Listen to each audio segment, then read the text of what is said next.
साथियों, जब से चंद्रयान 3 को 4 सितंबर के दिन वैज्ञानिकों ने स्लीप मोड में डाला था, तब से लोगों की जहन में यह सवाल उठ रहा है कि क्या अब चंद्रयान 3 कभी नहीं जागेगा? क्या चंद्रयान 3 चांद पर पानी की खोज नहीं कर पाएगा? क्या चंद्रयान 3 का प्रज्ञान रोवर और विक्रम लैंडर हार मान चुका है? आपके जहन में उठ रहे सभी सवालों के जवाब लेकर आज हम उपस्थित हुए हैं एक नई वीडियो के साथ, और साथ ही इस वीडियो में हम आपको कुछ नया भी बताने वाले हैं। सभी प्रश्नों के जवाब जानने के लिए वीडियो के अंत तक अवश्य बने रहें। दोस्तों, चांद पर चंद्रयान 3 का प्रज्ञान रोवर और विक्रम लैंडर इस समय गहरी नींद में है।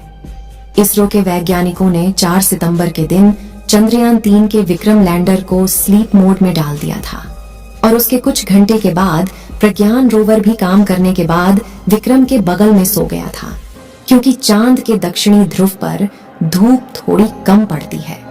इसलिए चांद के दक्षिणी ध्रुव की रात काफी ज्यादा खतरनाक और अंधेरे से भरी होती है, और हमारा विक्रम लैंडर प्रज्ञान रोवर के साथ में चांद के इसी जगह पर सो रहा है।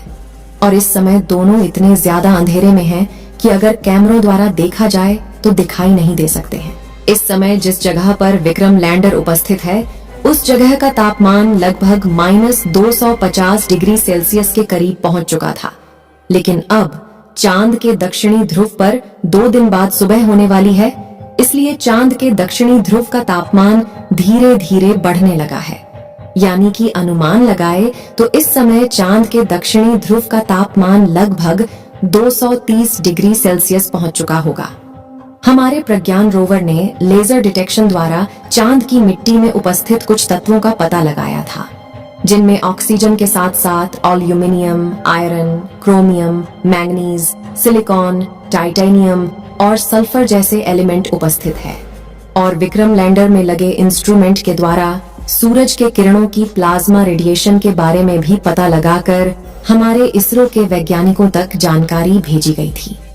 जैसा कि आपको पता होगा कि चंद्रयान 3 को चांद पर 14 दिनों तक काम करने के लिए भेजा गया था, लेकिन फिर भी हमारे चंद्रयान 3 ने चांद पर केवल 10 दिनों तक ही काम किया था। चंद्रयान 3 ने चांद की सतह पर 23 अगस्त के दिन शाम को करीब 6 बजे लैंडिंग की थी, और चंद्रयान 3 ने चांद के दक्षिणी ध्रुव पर लैंडिंग करके इतिहास के पन्नों में अपना नाम रच दिया था।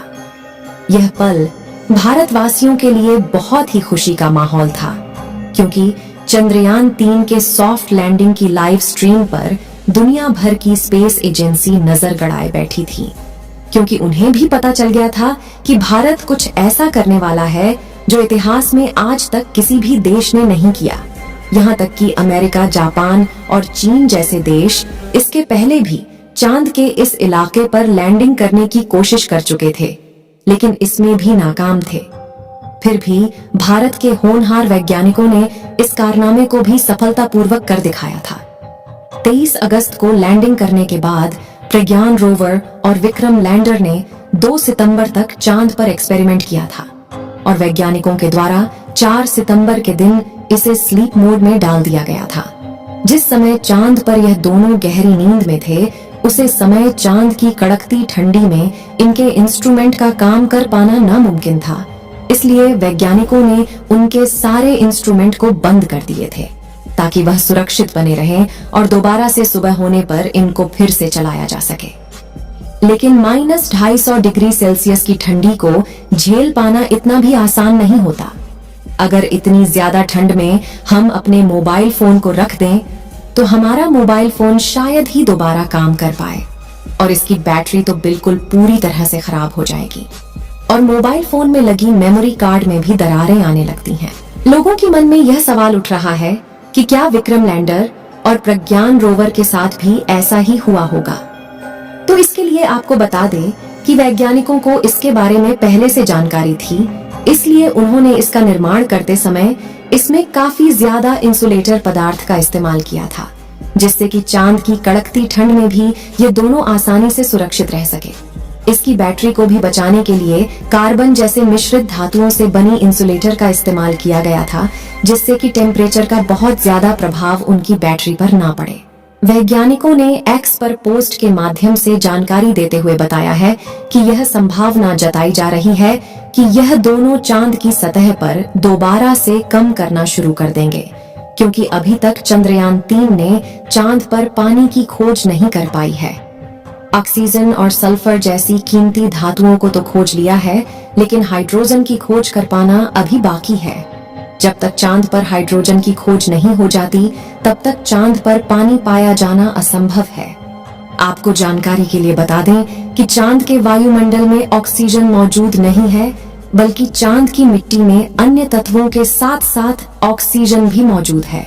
सबसे बड़ी बात यह है कि वैज्ञानिकों ने चंद्रयान के रोवर और विक्रम लैंडर को इस तरह से पार्क किया है कि जैसे ही चांद पर सुबह हो और सूरज की किरण चांद की धरती तक पहुंचे, तो उनके सोलर पैनल्स पर किरण पड़ सके, जिससे कि उनकी बैटरी दोबारा से चार्ज हो जाए और फिर से यह चांद पर रिसर्च करने के लिए दूर दराज के इलाकों में निकल पड़े।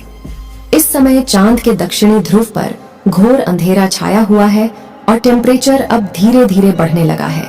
अब जैसे ही चांद के दक्षिणी ध्रुव पर सुबह होगी, तो सूरज की पहली किरण जैसे ही इनके सोलर पैनल्स पर पड़ेंगी, तो इनकी बैटरी दोबारा से चार्ज हो जाएगी और पृथ्वी पर बेंगलुरु के हेड ऑफिस में उपस्थित वैज्ञानिकों द्वारा विक्रम लैंडर के पास रेडियो सिग्नल को भेजा जाएगा।